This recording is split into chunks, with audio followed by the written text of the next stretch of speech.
Okay, I think we can get started. Uh, so we're very glad to have Dr. Ruth, or you're not a doctor yet, Ruth Moorman, who is a PhD candidate at the California Institute of Technology.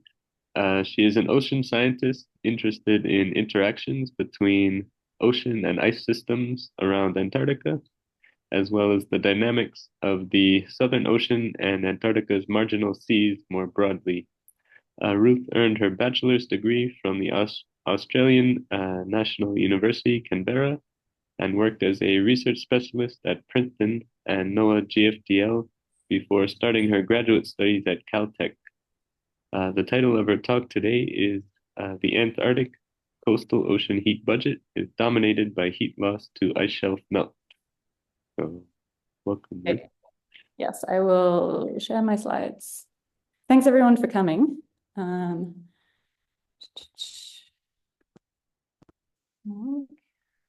me know if you're seeing the right, like the presenter screen or the actual slides. Seeing the presenter mode. Oh, I probably should check this beforehand. Okay, stop share and then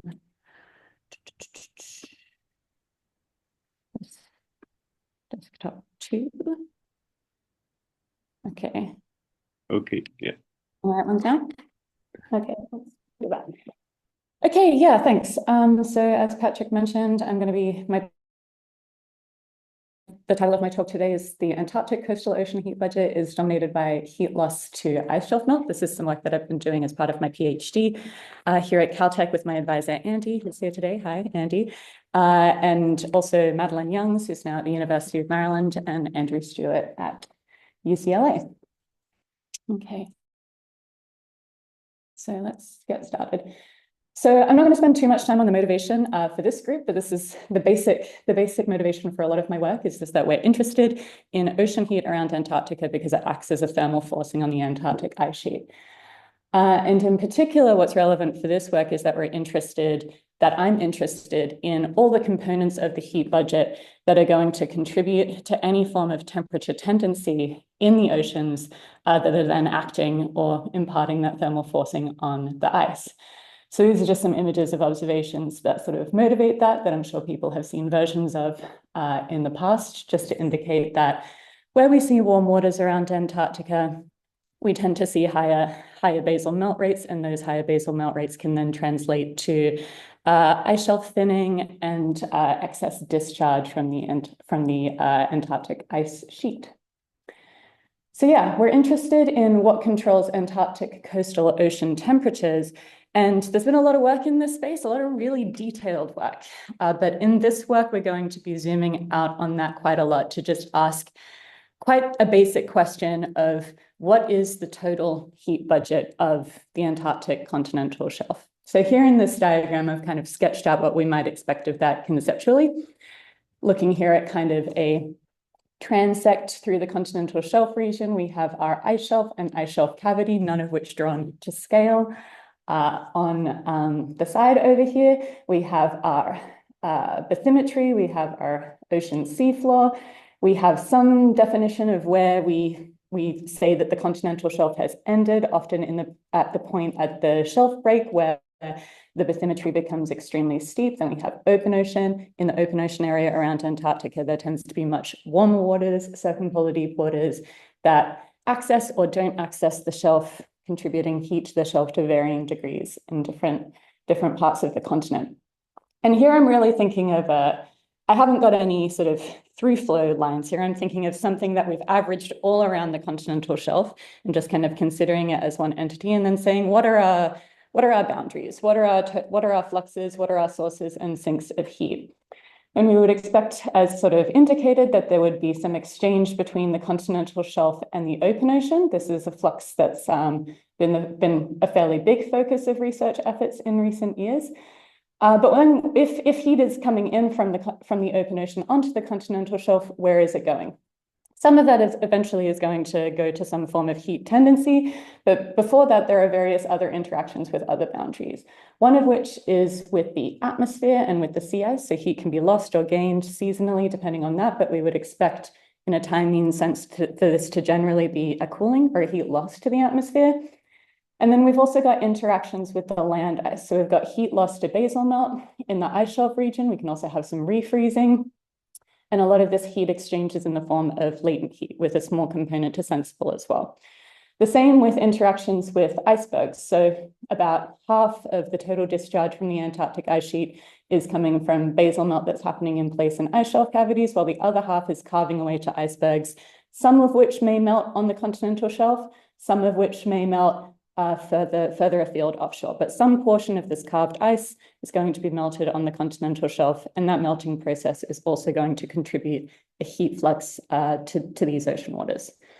So we have the sum of all of those together, and we're left with a tendency. Super basic stuff, super basic heat budget. The challenge that we might come up against if we want to actually characterize or quantify or estimate the quantity of the terms of a heat budget like this is that most large-scale ocean models, if we're really interested in this continent shelf-wide pan-Antarctic budget, most ocean models that represent Antarctica on its whole scale, so not just a region of Antarctica, don't represent a lot of what we're seeing here. And this is going to be a bit of a generalization. There's a lot of different ways that you can do this. But a common one, and the one that I've come across with all the models that I've worked with prior to this work, is that what our ocean models or our ocean sea ice models or ocean climate models are seeing may look something a little bit more like this, which is that the ocean, the ice shelf cavity is essentially filled up with land and treated as a flat land boundary. And then after a number of perturbation studies were done, there was some understanding or expectation that the fresh water that was coming from melting processes may still be important to circulation around Antarctica and more broadly. So meltwater is put in typically as a fixed flux, a freshening flux around the continent. That can be done in a variety of ways. It can be done at the surface. It can be done at depth. But the main point that I'm going to make here is that whilst this isn't universally the case, a lot of the time it is quite common that these methods of inputting meltwater into these ocean sea ice models do not account for heat fluxes that are required to produce the meltwater that they inject into the system. Oftentimes it's a pure freshening flux put in at the surface, perhaps at the sea surface temperature or at the freezing point. And so that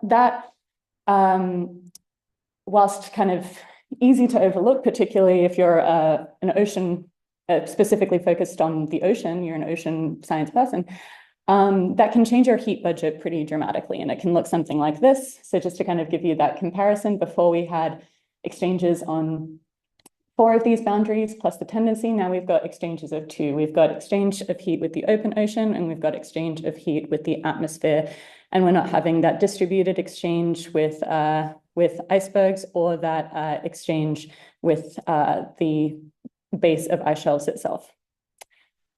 Okay, so then one question could be, how much of a problem could this be for models that have used this sort of configuration or various permutations of configurations like it? And you can ask the really basic question of just how big is this heat flux? I didn't know when I was working with models like this. And you can make a really simple back of the envelope calculation using estimates that we might have of the total rate of Antarctic ice sheet discharge from the observational period or averages over the observational period. We'll put some uncertainty on that due to different estimates. And just say how much latent heat diffusion would we need to actually sustain that melt rate that we observe? And you get an answer that's something on the order of magnitude of 25 terawatts, 30 terawatts. Okay, but then we're left with the question of like, is that a lot? That's a number, depending on what you're used to seeing, depending on what scale of systems you're used to, what scale of flux you're used to looking at. That could be a lot or it could be a little. So let's put it in a little bit of context. The first context that I'll put that in is comparing it to what we have previously understood to be the magnitude of other heat fluxes in this system. Okay, so there's been a variety of studies. I've listed 5 here that use really high resolution ocean sea ice models to try and understand and characterize this total heat exchange with the open ocean. They have, oftentimes it's been, the main focus of the study, but oftentimes it's been part of the focus on the study, but they've been interested in exchanges across this boundary and quantified exchanges across that boundary. And in all of these studies, you'll see that the total amount of heat supply that has been simulated from the open ocean to the continental shelf is on the same order of magnitude as, in this case, we would expect the total missing heat flux to the latent heat of melting to have been, essentially. So just to clarify, sorry, I realize that might have sounded a bit confusing. None of these models are doing anything to account for the latent heat of fusion of ice. So they're missing a flux that's approximately around this magnitude. And what they're simulating to be the total heat supply to the continental shelf is often less than this total, often less than 30 terawatts. And in a time mean sense, we would expect all of that heat is being supplied across the continental shelf break, and all of that heat must, once it's being balanced out with the heat tendency, then end up going through the atmosphere and sea ice. So you can already see from that something is fairly wrong here, in the sense that if we reintroduced that latent heat loss to land ice melt, we would expect our understanding of the heat budget of this system to be quite significantly rearranged. Either the total heat supply to the shelf is quite off, or the surface interactions that are being simulated in these, represented in these simulations are quite off, or some combination of the two. And I'm interested in sort of how, once we reintroduce that latent heat term into simulations, how the system is adjusting so that we're actually getting like relatively reasonable looking ocean model output without seemingly capturing quite a large time in the heat budget. So that's one comparison. Another comparison that I'll point out to people who are interested, I guess, in larger climate systems is to compare this number, this heat flux number to large scale ocean trends.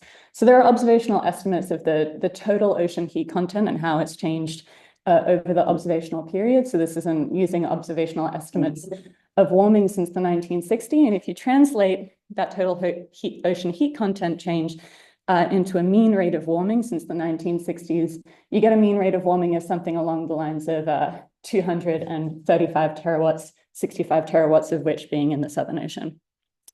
So the missing latent heat term from many of these simulations is of the order of 10% or of the total heating rate of the ocean since the 1960s, or about half of the total heating rate of the Southern Ocean over the same time period. I'm not going to focus on the consequence of this in this talk, but I think it's an interesting nugget to chew on in terms of if your ocean model is getting this heating rate seemingly correct, but is missing this flux, how can that be accounted for? Ruth, sorry. Yes. We have a question in the chat. Oh, sure. It says, how important is the transport of latent heat by sea ice from shelf seas to off shelf? Yeah, so in this, probably pretty important. In this talk, it's going to be aggregated together with heat fluxes to the atmosphere. Yeah, so whenever you're seeing terms of heat fluxes to the atmosphere in quantified, some portion of that is going to be the transport of sea ice. So you can kind of think of it as a percentage of those numbers that we look at. I can't tell you the exact percentage in the simulations I'll be looking at because they weren't separable terms in what I had done.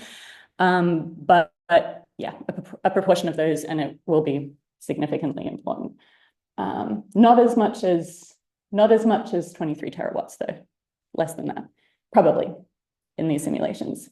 I think we can probably do something to try and put observational constraints on that. Okay.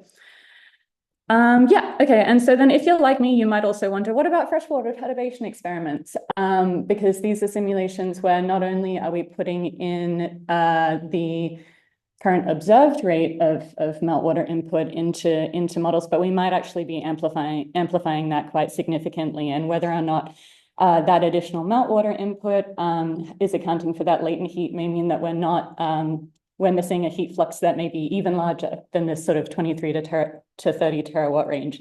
And so this is just a table that I've taken from the Sophia project introduction paper. And I've just put red asterisks next to all the ones that I can say with some confidence do not account for the latent heat exchanges required for the input of the meltwater that are put in. There's definitely a mixed bag here. Some of these aren't really referring to meltwater. Some of them are referring to precipitation. But these are the ones that haven't assumed some latent heat of melt of ice for whatever experiment they're doing. And when I said before, if you're like me, you may be wondering, I did specifically mean, if you're like me, you may be wondering, in part because I am here. I did do a study along these lines back in 2020. I talked about this study to this group back in 2020 at the start of the pandemic. So you can go back on YouTube and watch that if you want all the details, and then think about how this might be adjusted in light of these recent results. But I did some freshwater perturbation studies as part of my undergraduate studies that did not account for the latent heat effusion required to input that meltwater, and to sort of estimate how much additional heat change, additional heat sink should have been accounted for in those cases. In our control case, we're missing about 30 terawatts. And then in our two experiments where we're increasing the amount of meltwater coming off Antarctica, we're missing about 45 terawatts and then 83 terawatts. These are really big fluxes. And I think it's really interesting to try and consider how some of our freshwater perturbation experiments might be affected by this change, and how much that explains some of the variations we see between the results of different freshwater perturbation experiments. Okay, so I could almost like stop the talk there. Essentially, I've done one back of the envelope calculation, but I've sort of pointed out, at least to myself, some that a flux that I wasn't accounting for and that many folks weren't accounting for is pretty large, and it's probably important to take into account. But I've got to fill my thesis with something. And so I've done some simulation experiments to try and dig into a little bit more the details of how neglecting this sink could affect Antarctic shelf dynamics, and how, in particular, this total net heat budget might be changing. So now it has become a lot more established, the modeling infrastructure that we need to have ice shelf cavities represented in models. It's been developed for a long time in the regional setting. It's now becoming a lot more accessible and able to be implemented in the pan-Antarctic setting. So we've got thermodynamically active ice shelf cavities. In the simulations that I'll be looking at, we have much more simple representation of icebergs, though, where freshwater is going to just be input in a fixed pattern over the upper 300 meters. I'll get to that in a sec. But we're not going to be making a direct comparison to the most extreme case that I was talking about, where the full cavity is blocked off with shelf. There's a lot of different changes here, changes in geometry, changes in where meltwater is entering the column that we're trying to separate out. In this study, I'm really just focusing on what is the effect of that missing heat, if everything else is kind of acting as it should be, essentially. So if we just turn off those heat fluxes. Okay, and the basics of the simulation, I won't spend too much time on, but it's compared to some others I've worked on, not the highest resolution ocean simulation, but it does have thermally interactive ice shelf cavities. It's a system, it's a MIT GCM system, and it's just ocean sea ice. We don't have a coupled atmosphere here, and that's going to be a fairly significant caveat in this case. And our icebergs are represented by a fixed climatological pattern with meltwater being input, and that meltwater is input at a very low temperature to try and parameterize the effect of that latent heat effusion. So this is sort of more what it looks like, I guess, to compare to some of the schematics I've shown before. We sort of have these blocks of fresh water coming in from iceberg melt, as opposed to freely affecting icebergs. Now, I'm comparing that to a couple of simulations here where I've just staggered how much we're sort of perturbing the heat budget of this system.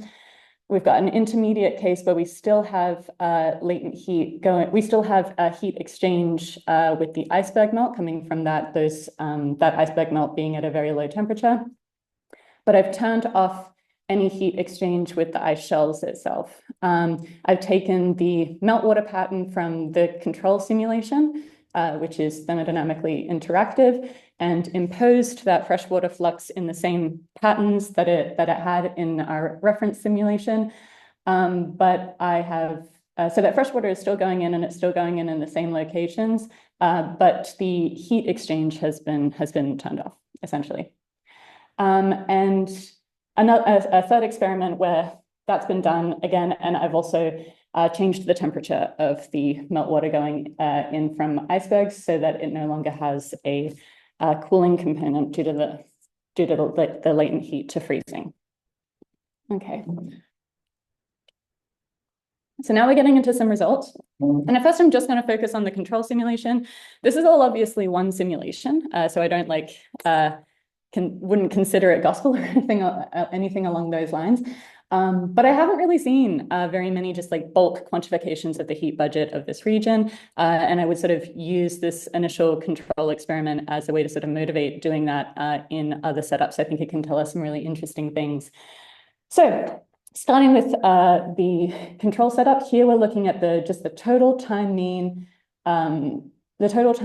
heat budget of the continental shelf region, where the continental shelf region here is the area enclosed by the 1,000-meter isobath. So we're taking the total height, I guess, of this bar plot is the total amount, the total amount of heat supply that is coming from heat transport from the open ocean to the continental shelf. So this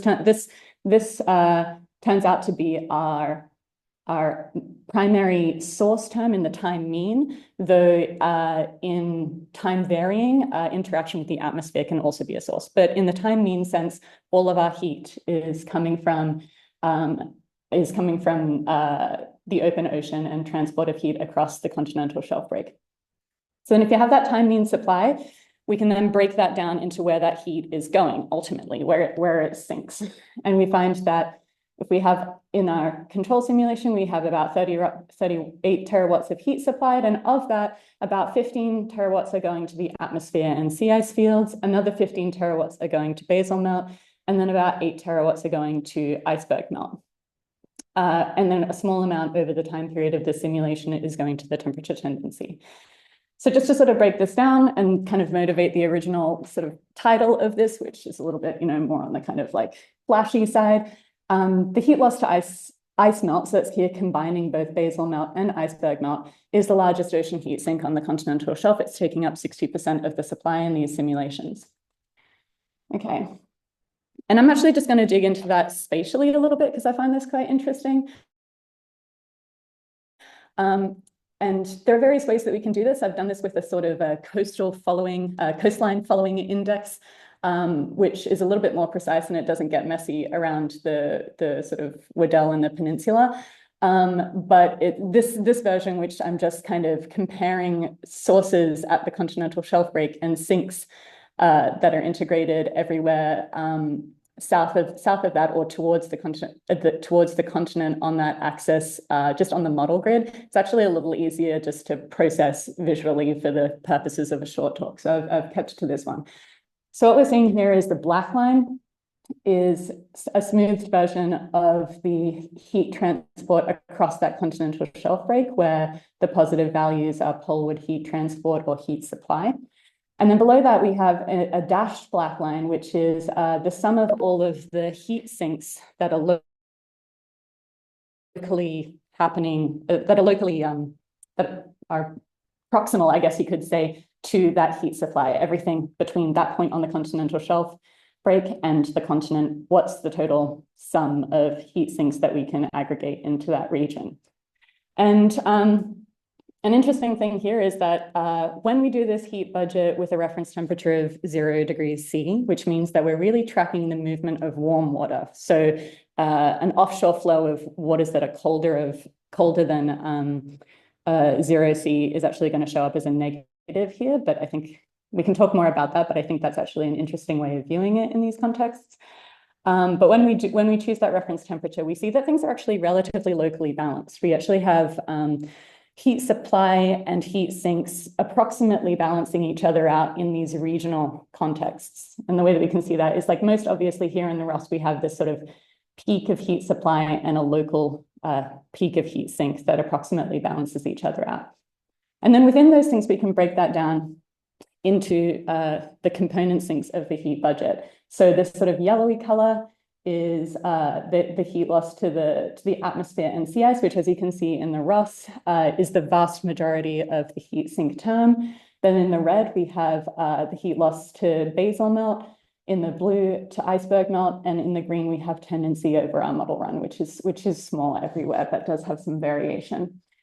And so here you can already just start to kind of gain a little bit more intuition as to how these heat systems around Antarctica might work. So for example, we have parts of Antarctica that have large amounts of heat supply, which tend to be the Ross and West Antarctica and the Amundsen and Bellingshausen. So basically all of West Antarctica has these high rates of heat supply in the simulation.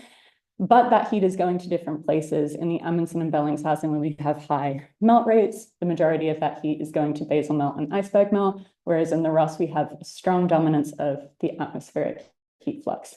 And then we have we have smaller heat fluxes elsewhere around Antarctica with peaks around areas of dense shelf water formation typically.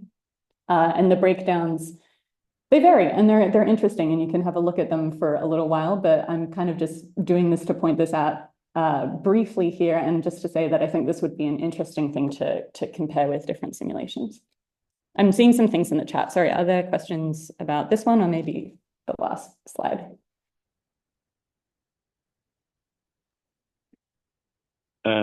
Seems to be a more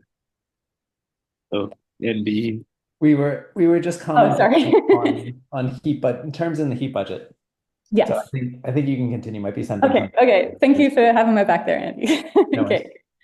Okay. So yeah, here's the sort of spatially broke down picture. Which you can spend a lot of time thinking about. And there's also some interesting exchanges between the seas that are interesting to dig into. But in this, I'm mostly talking about comparison with the experiment. So I'll get back into that now, which is just to say, oh, if this is the largest heat sink on the Antarctic continental shelf, what happens when we get rid of it?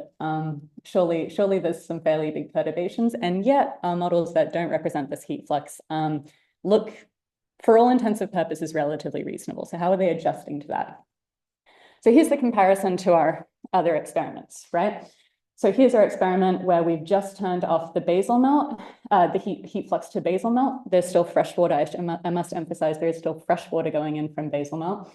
And this is the third experiment where I've turned off the heat exchanges with both basal and calved melt. And so you can see differences, of course, in the height, which is the total amount of heat supplied to the continental shelf, but also the distribution of that total supply into its sort of sink bins.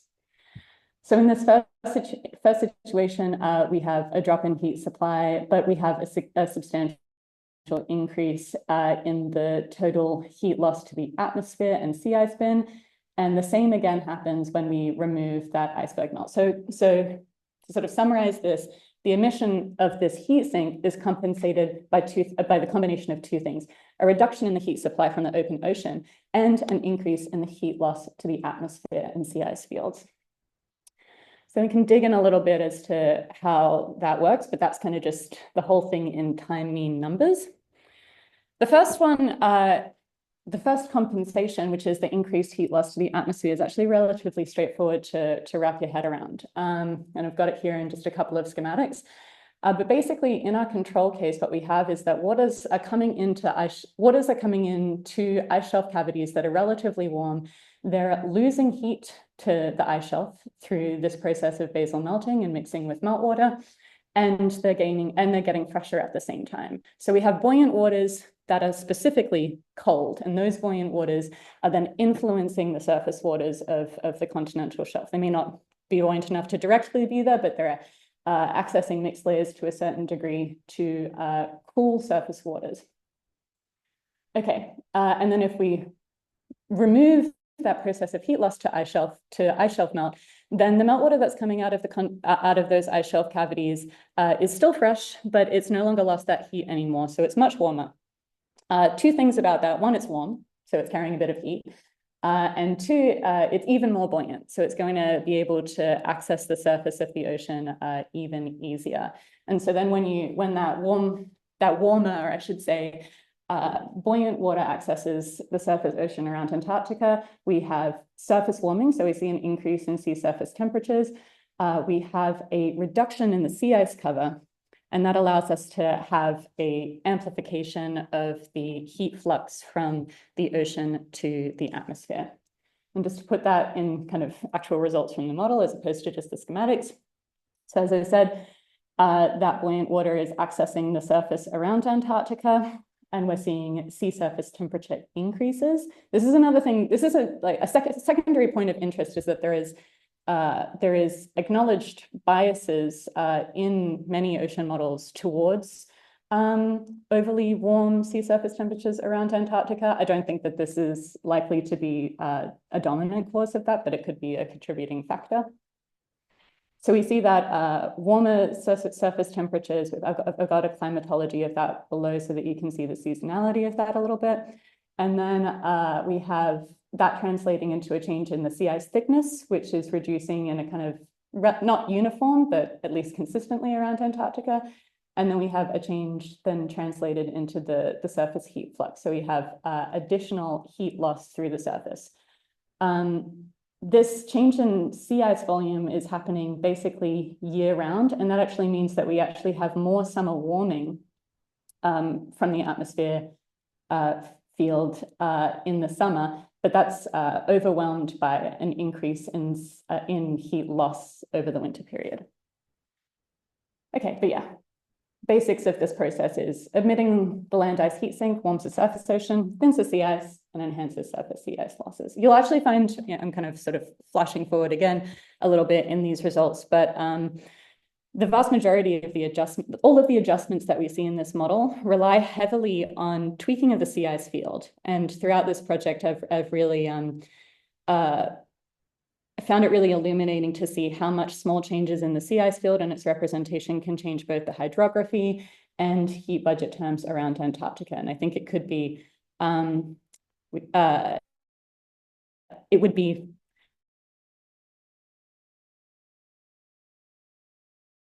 field to be a bigger focus of near Antarctic oceanographers than it currently might be. Okay, the second part of the equation is that we also have a reduction in heat supply from the open ocean. And so these figures are a little bit more complicated, so I'm going to step them through one by one, starting at the top after I have a sip of water.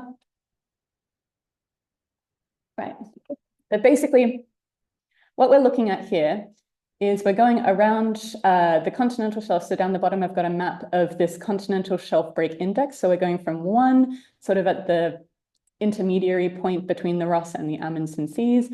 And then we're moving to 400 up at the tip of the peninsula. Then we're passing our way back around to the Ross at the end of all of our plots.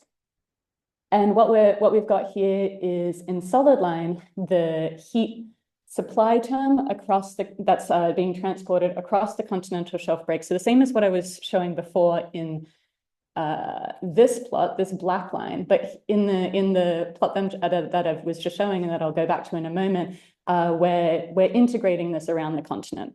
It makes it a little bit easier to see some of the changes essentially. But here, yes, we're integrating the heat flux around the continent. So this straight line that's going up here is indicating that net, if we kind of average out all the wiggles of flow off, flow on over the Amundsen and Bellingshausen Sea, you're having a supply of heat. And in general, you're having a supply of heat over the total of Antarctica.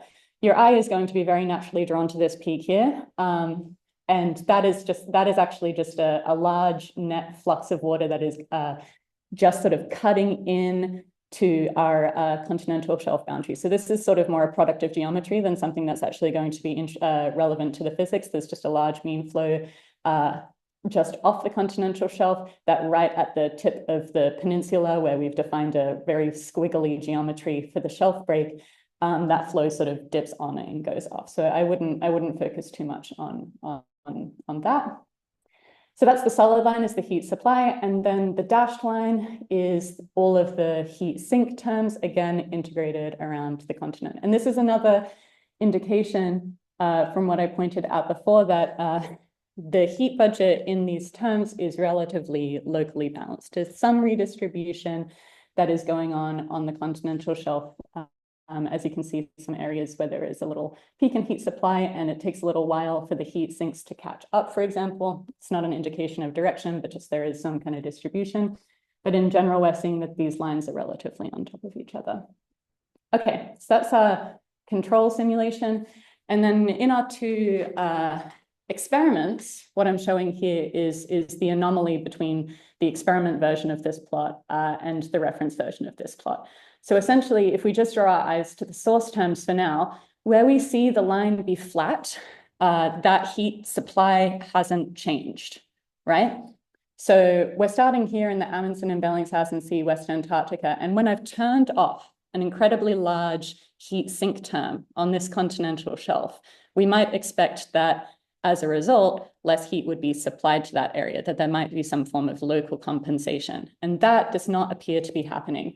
We still have roughly the same amount of heat being supplied to this West Antarctic region when we're not capturing those sinks, telling us that the dynamics of heat supply in this West Antarctic region is not fundamentally dependent on these heat terms. It is much more driven by salinity terms, which is not entirely surprising because it's a salinity stratified system, but changing the heat terms does make differences elsewhere. But locally to where we've made the largest perturbation to the heat budget, we don't see a change in heat supply. We do, of course, see a change in the total sinks. So here in this Amundsen-Bellingshausen region, we've turned off a large heat sink, which is the heat loss to the land ice, and that has been partially compensated by an increase in heat loss to the atmosphere, but only partially. There is now a larger mismatch between the sources and sinks in this region. And so additional heat in this region will essentially have to be transported elsewhere downstream. It actually ends up in the Ross for the most part in these simulations, though some of it does flow out to the peninsula and offshore there. Okay, so then if we sort of keep our eye going along, we then look for the areas where there actually is a slope to this plot. So here we see that there is a downward slope indicating that in this area, less heat is supplied from the open ocean to the continental shelf in our experiments compared to simulations, this area being the Weddell Sea.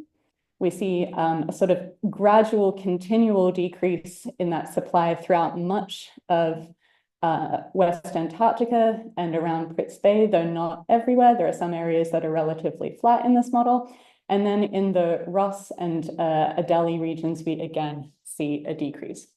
So basically, you could take a few things out of this. I should also say you can also see these sorts of trends in the changes to the sinks, and because these aren't broken down into their constituent sinks, you can't see the full story here, but you can see where the sink line, so the dashed line, is flat. That's telling you that if that when the latent heat to freezing of land ice terms were turned off, that was more completely compensated by a change in the heat loss to the atmosphere. So we're seeing more compensation in those areas where the dashed line is flat, or even in this case, slightly upturned. Okay, so it's a little bit of a confusing plot, but the main point to come out of it is that when we turn off this huge heat sink on the continental shelf, the heat supply term, it decreases, but it doesn't decrease locally to where we've turned off that heat supply. There are these interactions between regions occurring around Antarctica, essentially a reshuffling that is meaning that the heat budget is redistributing and it's sorting itself out non-locally, with the reduction in heat supply mostly happening in areas of the continental shelf that were originally cold. So typically dense shelf water formation regions in the Weddell, in the Ross, but also fairly consistently along the East Antarctic shelf. Okay, and the mechanisms behind this are definitely more complicated, but it definitely has some evidence or some indication in some prior works. So there's a few things that I want to point out here as to what that mechanism could be. It's likely related to the lightening of continental shelf waters, the lightening of dense shelf waters, and reduced dense shelf water overflow. I'm realizing in this slide deck I haven't included. I have some dense shelf water formation rate and overturning figures that I don't think are in here. But Some general things that we see in the hydrography are, as changes to this perturbation are quite helpful. So the first one here is just to say, so this is also just an indication of the sorts of biases that could be introduced from neglecting this sink. The first one here is just saying that if we turn off that latent heat, the response in this sort of perturbation style experiment is to see some warming of continental shelf waters, which is not so surprising as we've removed a sink of heat. And that warming in this case is largest in West Antarctica, which I think also makes some sense in that, as I was pointing out in the previous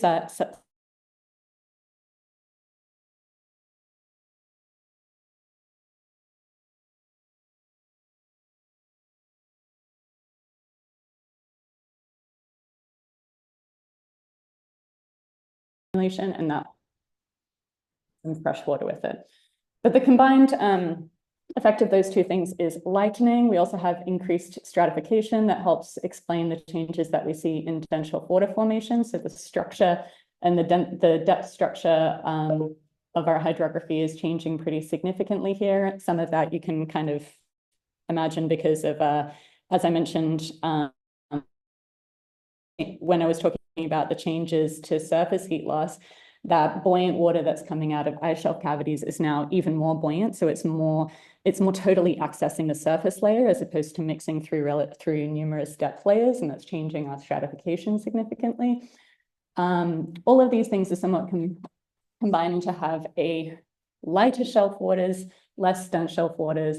And in other studies, this has been linked to changes in heat supply at the shelf break. Some of the dynamics of how ocean heat manages to get onshore in dense shelf water formation regions has been mechanistically tied to the overflow of dense shelf water offshore. So a parcel of dense shelf water flowing offshore, then having kind of a mechanistically driven return flow of warm water. And as you reduce both the volume or the density of that dense shelf water, that can feed back and cause a reduction in the total heat supply in the other direction. So the mechanisms appear to be linked there. Okay, so now I'm going to bring us to a summary with a few of our images on the side here, just sort of bringing us back to the kind of big picture. I was talking about some details at the end, but really one of the big pictures here is that we've characterized the heat budget of an Antarctic continental shelf simulation. And, you know, as much as that is a relatively simple thing to draw out and do, it's not something that I see frequently. And I'd like to see more characterizations of that heat budget in different simulation contexts and attempts to perhaps characterize that the balance of those terms in observations as well. We have observational constraints on one of those terms that I've talked about here, just the back of the envelope calculations based on ice shelf discharge, but can we place observational constraints on the other terms? That's another one. So then the second thing here is just that we found that in the characterization of that heat budget, that heat loss to land ice melt was the largest time mean ocean heat sink on the continental shelf, about 60% of the total heat loss, indicating that models without ice shelf thermodynamics should be using latent heat conserving methods. This is a large portion of the heat budget, and you're likely getting some of these interesting kind of compensations in your system if you're not accounting for it. And if you're in particular interested in ocean heat flow, how ocean heat is getting from the open ocean into ice shelves and driving melt, then missing out on this major term in the heat budget could be changing what you're seeing in your simulations significantly. And then when we get to those changes, the emission of that heat sink, in this case, was compensated by one kind of broad, one broad change which occurred everywhere and seemed to be a local adjustment at every ice shelf, which is an increased heat loss to the atmosphere, which is driven by this change of stratification, change of the buoyancy of the meltwater, and change in the supply of heat to that surface layer. And then one non-local, more complex interaction which was a reduction in heat supply across the continental shelf break, which occurred non-locally, evidence for relationships that may be missed in regional models. And in this case, the reduction of that heat supply was primarily happening in originally cold regions, and interestingly, didn't seem to happen in the main high melt regions of the West Antarctic, where we often, at least in fields that I've been exposed to, spend a lot of time analyzing the heat flow to the shelf. Then to just make a point then that those adjustments are made via the modification of the sea ice field. And this is where I'll bring back one of the key caveats of this study, which is this doesn't have a coupled atmosphere. And I highly suspect that these results will play out differently in a coupled atmosphere model. And it's something that I very much like to see done. But even just in this coupled ocean sea ice model, we can see that the sea ice field is doing a lot of the heavy lifting to set the hydrography of the near Antarctic region, and our heat budget, whilst we're working in a system where heat is not necessarily the stratifying component of the hydrography, we're in a salinity stratifying system. What we can find is that heat can access the stratification or affect the stratification and affect the circulation by two main mechanisms, which is interacting with fresh water through melt of land ice, but also interacting with sea ice formation and melting, which is also going to change the salinity of the continental shelf region significantly. And my final point, which is just something I like to come back to, which is like, I'd like to see closed heat budgets when oceanographers are working in these models. It would be nice to have things to compare to. A lot of the times when we're looking at trying to attribute drivers of melt or drivers of change around Antarctica, there can be a focus on one or another term, either a focus on just the supply or a focus on changes to the sea ice. And I'd like to see going forward in studies a little bit more of a balanced view of looking at the changes to both the sources and sinks of ocean heat whenever we're trying to attribute the causes of some change. Okay. Sorry if I talked a little faster, but that was me. Okay, great. Thanks a lot. Do we have any questions? We had a discussion in the chat. I don't know if Gavin or Andy want to raise that again. Mm-hmm. Yeah. So I think this is like comparing some of the magnitudes of heat fluxes. Yes. So there are some things that we can compare to indicate that the heat flux is large versus small. I do think that the comparison to how that heat flux is a part of global trends is probably small, but it was more of an interesting point to me to just like say that I haven't thought through all of the details here, but this is a missing sink from a lot of simulations, and I wonder about, I've focused on the adjustment on kind of local scales around Antarctica, but I also wonder about the adjustments on larger scales within the Southern Ocean. Yeah. I think we have a question from Jeff.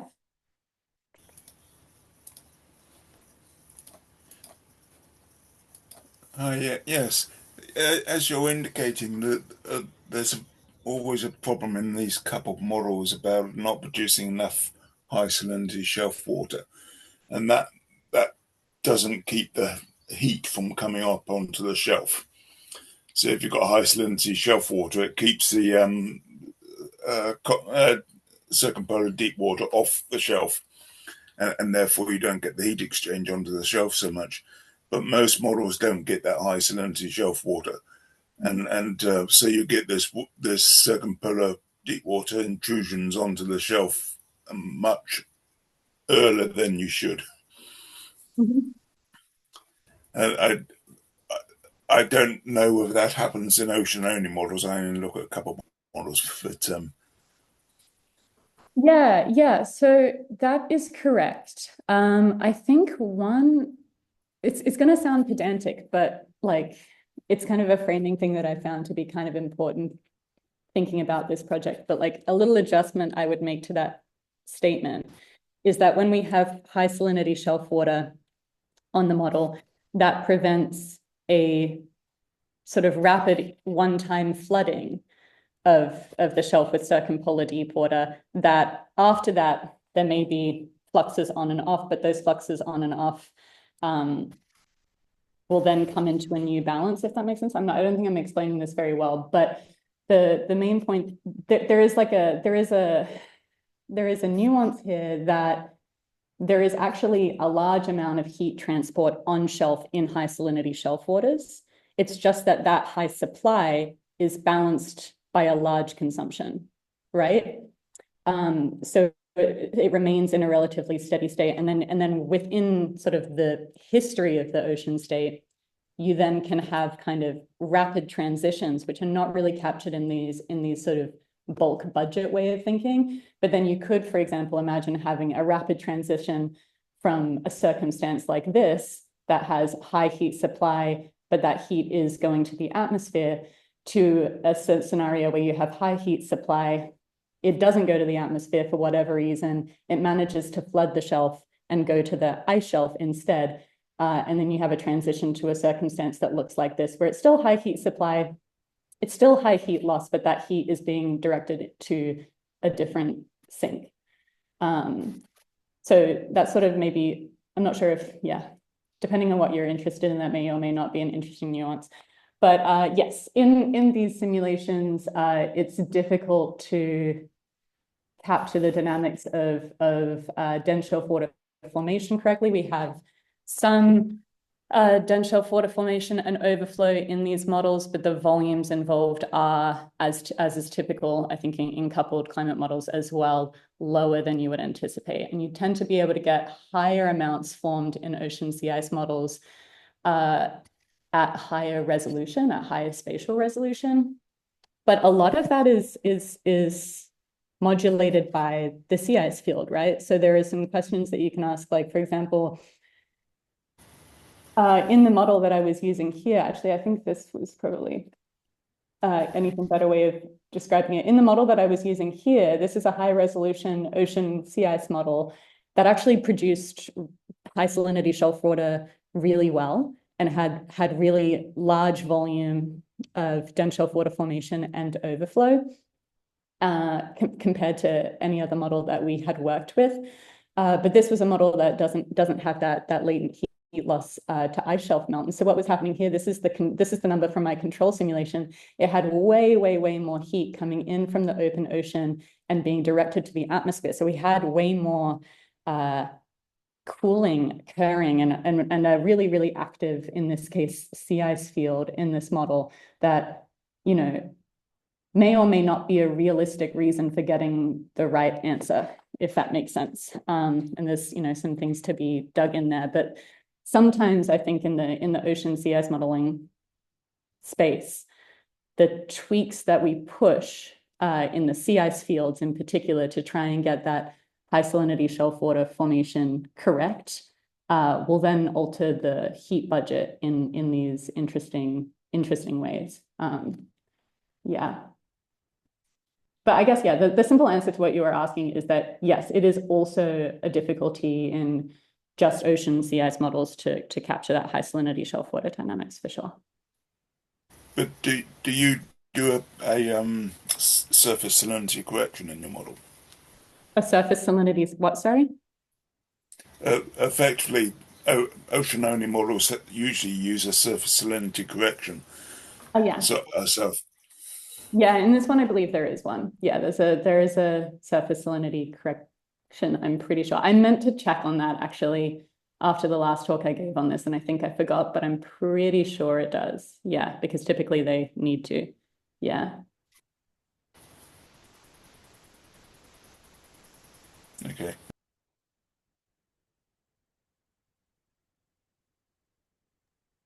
Okay. Are there any other questions?